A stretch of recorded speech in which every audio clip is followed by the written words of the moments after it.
Welcome back to the front lines in War Thunder, and today a buy or pass on the T-34-100. The T-34-100 is a Russian premium vehicle sitting at battle rating 6.3, and what makes this special is, well, it's a T-34 chassis with a 100mm cannon, which is a very powerful cannon and can penetrate up to 235 meters at 10 meters distance, and then up to 197 at 500 meters. So it has pretty good penetration from medium to close range. Once you start going out from there, it does kind of drop off. Now, some benefits of this tank is, well, it is a T-34, so it is very light and also then very fast. 55 kilometers is the top speed, and you'll be able to get around the map quite easily. Some things about this, though, that are negative, you would say, is the armor. Now, your front hull plate is only 45 meters thick with a 60-degree angle, and that 60-degree angle is what's going to save you most of the time. That will ricochet most rounds incoming, even with your lower plate as well. Now, your effective thickness doesn't even get up to 75 barely up here, but what's really going to kill you is your turret right here in the front. It only has effective thickness of like 92 to 95.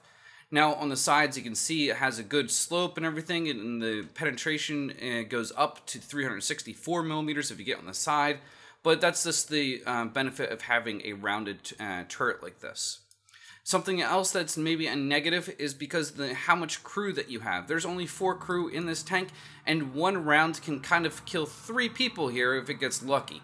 Especially if it goes through the front plate right here in the optics, very well likely it can kill the driver, the gunner, and the commander, and thus you will be dead because you don't have enough crew. But nonetheless, let's get into some videos, see how this performs, and then in the end, we'll discuss about what I think about the T-34-100.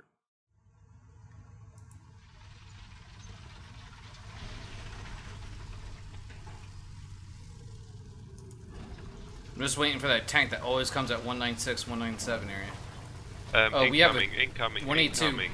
182. Early. Done. Good fucking kill. I got this fucking crew hatch. Lol.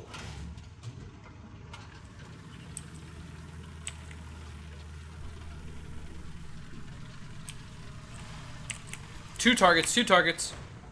Roger. 1 down. Good kill. Other one's unaware of my presence. Nope, he's aware.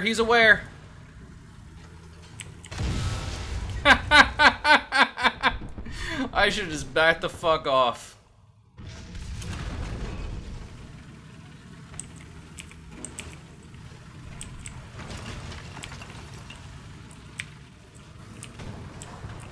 Oh, tiger right in front of me. Oh. Ah, fuck, I bounced. Oh, I got him. I just need to reload. Want me to put a round in the turret to jam it? I know, I got him right here. Okay.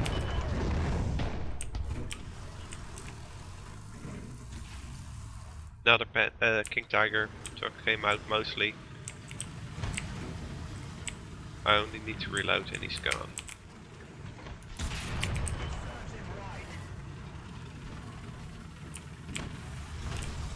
Ah, fucking hell, not a King Tiger. Where? Your left. Left.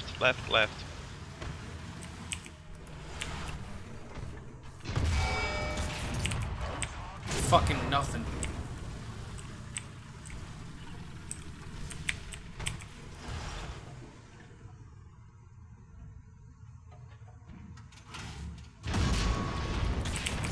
Seriously? Oh, I took out his cannon though. Oh shit, another one. Fuck.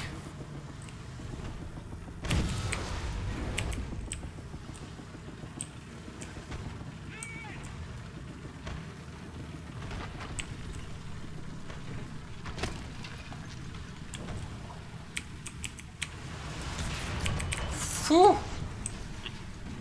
Oh, I love that 100 mil. That was close. I can't believe I fucking took Tiger 2 shots. Was that 2 or 3 shots?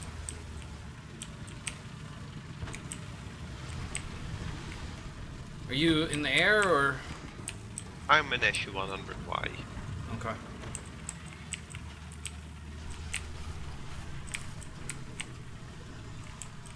Looks like we have respawns coming in.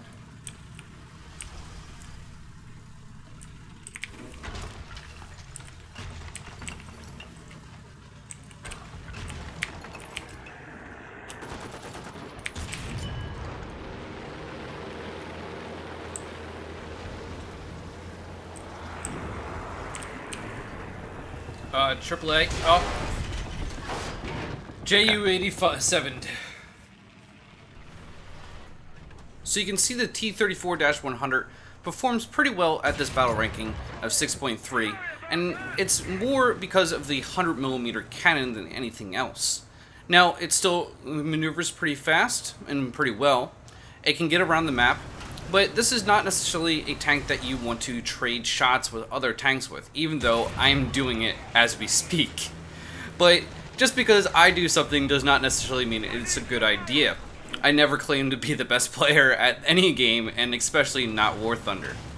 Now, eventually I do get this Tiger 1 here, because, well, it is a 100mm cannon, and I can definitely pen it, you know, pretty effectively all over the place. Now, the one reason I'm also trading shots with him is because I keep on taking out the crew and setting him on fire, delaying him able to shoot. Now, the strengths and weaknesses of the T-34-100. The strengths is, well, the maneuverability. You can get around. You can maneuver around the map faster than heavy tanks, and that is the benefit of any medium tank, is that you can get around and then hopefully flank them, as later in this game I will do. Now, again, I can trade shots with this tank, but because of this 100mm cannon and the initial damage it actually does. If he got the first shot on me, just like you saw earlier with the Tiger 2, he became self-aware and then shot me with one easy round down my center. Now, we are flanking around here, and this is the strength of this tank, is getting past the front lines and then getting behind the enemy. And this is the same thing with pretty much any medium tank, is this is the strength. You don't want to necessarily trade shots, even though this is beautiful and right, look at that. Right in the back of the crew hatch. Lovely. Oh, I love doing that. Now I'm sitting on a perch, and, you know, I am pretty exposed up here, but nonetheless, this is going to be beneficial to not only myself, but my team, because, well, now we can put a hurting on them from behind. Now, I'm scanning around here, and again, the T-34-100 has pretty good penetration from a short distance. You know, 100 meters to about 500, but see that tank right out there, that's a friendly, but nonetheless, I don't know necessarily if I would be able to penetrate effectively out that far. But this Tiger right here, again, I get really lucky before he fires, and I take out his cannon breach, gunner, loader, commander. So I'm pretty happy with that initial shot. Now, what is my consensus on the T-34-100? Well, you're going to have to play like a T-34. If you like T-34s, if you enjoy playing with T-34s, then you're going to like this tank. If you don't like T-34s, you're not going to enjoy this tank. And, I mean, that's pure and simple. You know, if you felt like T-34s were not strong enough for you, well, you're not going to feel any better in this tank because it has shit armor. You know, AAA can definitely pierce you, and, yeah, I mean, that wrecks everyone's day. Now, I'm going to have to rate this, though, as a buy. It's this 100mm cannon just devastates the enemy as long as you get the rounds on target. And more so than, you know, let's say the Super Hellcat. And I might have to revisit the Super Hellcat and do another buy a pass from that. But on the T-34-100, I really recommend this as a buy. It is expensive, though, but it gets good rewards. And for Russia, getting through the Russian tree, I mean, this is helping. Now, I don't have a lot of things researched in the Russian tree comparative to my Americans and Germans, but this is definitely helping because of what I can do in this tank.